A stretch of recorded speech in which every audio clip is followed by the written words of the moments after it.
قرآن مجید کا سورہ نمبر 88 سورہ غاشیہ۔ سورہ غاشیہ کے متعلق چند مختصر نکات تلاوت و ترجمے کے ساتھ۔ بسم اللہ الرحمن الرحیم۔ سورہ غاشیہ موجودہ ترتیب کے اعتبار سے قرآن مجید کا سورہ نمبر 88 جبکہ ترتیب نزول کے لحاظ سے سورہ نمبر 68 ہے۔ یہ سورہ مکہ مکرمہ میں نازل ہوا۔ اس سورے کا نام اس کی پہلی آیت کی مناسبت سے غاشیہ رکھا گیا ہے، جس میں قیامت کے چھا جانے کا تذکرہ کیا گیا ہے، اور غاشیہ عربی میں چھا جانے والی چیز کو کہا جاتا ہے۔ آیت نمبر 17 سے 20 تک میں اللہ انسان کو کائنات کی مختلف چیزوں کی تخلیق میں غور کرنے کی دعوت دے رہا ہے، تاکہ انسان سمجھ سکے کہ کائنات کا خالق بے مثال قدرت کا مالک ہے۔ جو اس سورے کو کھانے کی چیزوں پر پڑھے گا وہ اس کے مضر اثرات سے محفوظ رہے گا۔ بسم اللہ الرحمن الرحیم۔ شروع کرتا ہوں اللہ کے نام سے جو بڑا مہربان نہایت رحم والا ہے۔ هل اتاك حدیث الغاشیہ؟ کیا تمہیں کائنات پر چھا جانے والی مصیبت یعنی قیامت کی خبر پہنچی ہے؟ وجوہ یومئذ خاشعہ، اس دن کچھ چہرے ذلیل اترے ہوئے ہوں گے، عاملۃ ناصبہ، سخت محنت کرنے والے نڈھال اور تھکے ماندے ہوں گے۔ تصلی نارا حامیہ، وہ دہتی ہوئی آگ میں پڑیں گے اور جھلسیں گے۔ تسقى من عین آنیہ، انہیں کھولتے ہوئے چشمے کا پانی پلایا جائے گا۔ لیس لهم طعام الا من ضریع، وہاں ان کے لیے کوئی کھانا نہ ہوگا سوائے خاردار جھاڑ کے۔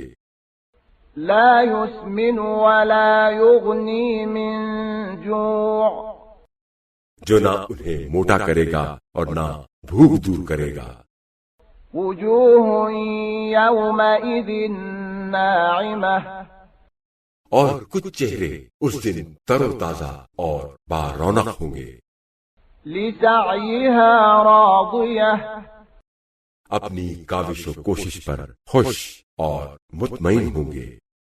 فی جنت عالیہ، اور عالیشان جنت میں ہوں گے۔ لا تسمع فیہا لاغیہ، جہاں وہ کوئی بیہودہ بات نہیں سنیں گے۔ فیہا عین جاریہ، اس میں چشمہ رواں دواں ہوگا۔ فیہا سرر مرفوعہ، اس میں اونچے اونچے تخت بچھے ہوئے ہوں گے۔ وَأَكْوَابٌ مَّوْضُوعَةٌ، اور جام ساغر رکھے ہوں گے۔ وَنَمَارِقُ مَصْفُوفَةٌ، اور گاؤں تکیے قطار در قطار لگے ہوئے ہوں گے۔ وَزَرَابِيُّ مَبْثُوثَةٌ، اور طرح طرح کے نفیس فرش و فروش بچھے ہوئے ہوں گے۔ أَفَلَا يَنظُرُونَ إِلَى الْإِبِلِ كَيْفَ خُلِقَتْ، کیا یہ لوگ اونٹ کو غور سے نہیں دیکھتے کہ وہ کیوں کر پیدا کیا گیا ہے؟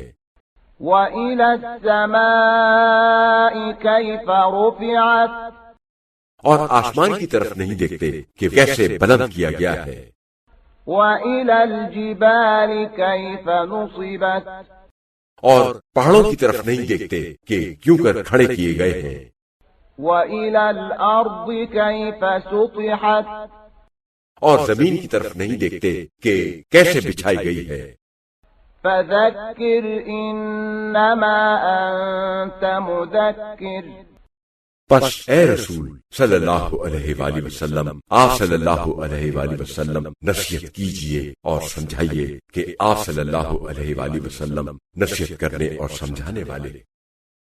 لست علیہم بمسیطر، آپ صلی اللہ علیہ وآلہ وسلم ان پر داروغہ نہیں ہے إلا من تولى وكفر ہاں البتہ جو شخص روگردانی کرے گا اور کفر کرے گا فيعذبه الله العذاب الأكبر تو اللہ اس کو بڑا عذاب دے گا إن إلينا إيابهم یقیناً ان کی بازگشت ہماری طرف ہے ثم إن علينا حسابهم پھر بے شک ان کا حساب کتاب ہمارے ذمہ ہے